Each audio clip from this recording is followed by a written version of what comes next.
एक बहुत बड़े उद्योगपति का पुत्र कॉलेज में अंतिम वर्ष की परीक्षा की तैयारी कर रहा था। उसके पिता उसकी परीक्षा के विषय में पूछते हैं तो वो जवाब में कहता है कि हो सकता है कॉलेज में अव्वल आऊं। अगर मैं अव्वल आया तो मुझे वो महंगी वाली कार ला कर दोगे जो मुझे बहुत पसंद है। तो पिता खुश होकर कहते हैं क्यों नहीं, अवश्य ला दूंगा। ये तो उनके लिए आसान था, उनके पास पैसों की कोई कमी नहीं थी।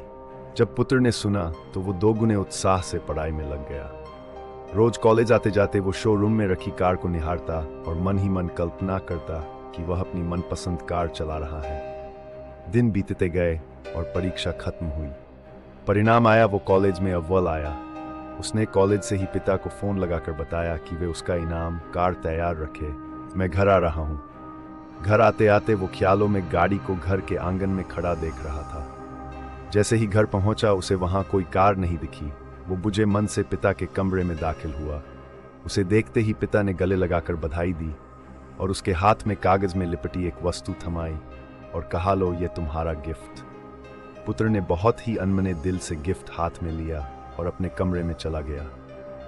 मन ही मन पिता को कोसते हुए उसने कागज खोलकर देखा। उसमें सोने के कवर में रामायण दिखी। ये देखकर अपने पिता पर बहुत गुस्सा आया, लेकिन उसने अपने गुस्से को संयमित कर एक चिट्ठी अपने पिता के नाम लिखी कि पिताजी, आपने मेरी कार गिफ्ट न देकर ये रामायण दी।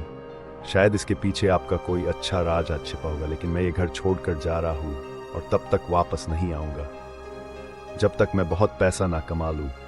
और चिट्ठी रामायण के साथ पिता के कमरे में रखकर घर छोड़कर चला गया। समय बीतता गया। पुत्र होशियार था, होनहार था, जल्दी ही बहुत धनवान बन गया। शादी की और शान से अपना जीवन जीने लगा। कभी कभी उसे अपने पिता की याद आ जाती तो उसकी चाहत पर पिता से गिफ्ट ना पाने की खीज हावी हो जाती। वो सोचता, माँ के जाने के बाद मेरे सिवा उनका कौन था।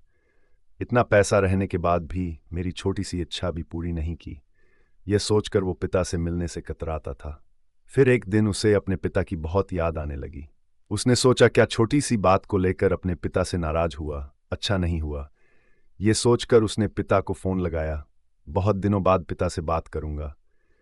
तभी सामने से पिता के नौकर ने फोन उठाया और उसे बताया कि मालिक तो 10 दिन पहले स्वर्ग सिधार गए और अंत तक तुम्हें याद करते रहे और रोते हुए चल बसे। जाते जाते कह गए कि मेरे बेटे का फोन आए तो उसे कहना कि आकर अपना व्यवसाय संभाल ले। तुम्हारा कोई पता नहीं होने से तुम्हें सूचना नहीं दे पाए।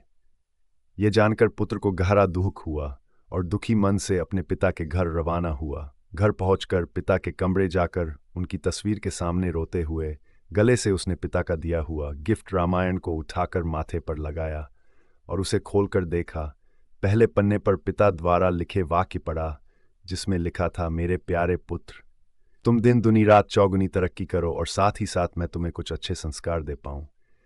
ये सोचकर ये रामायण दे रहा हूं। पढ़ते वक्त उस रामायण से एक लिफाफा सरक कर नीचे गिरा जिसमें उसी गाड़ी की चाबी और नगद भुगतान वाला बिल रखा हुआ था। ये देखकर उस पुत्र को बहुत दुख हुआ और धड़ाम से जमीन पर गिर रोने लगा।